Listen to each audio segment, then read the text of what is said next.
ये जो आज जो इम्पैक्ट हम सेकेंड संस्करण जीएसटी ए 4टी स्लाब रु 2टी स्लाब लोप पाई आज 5% 12% 18% 28% था 28% और 12% को लोप कराई 2टी स्लाब रही देश में संचय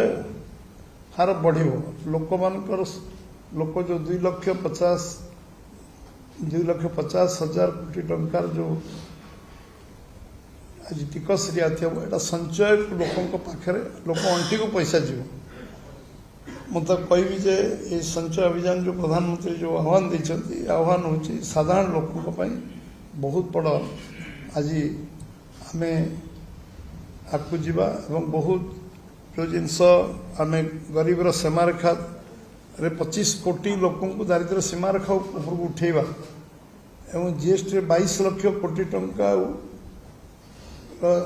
टिकस पहुँचेवा देशर आर्थिक विकास दिगरे आम कोरोना भली समस्यार समाधान सामना करवा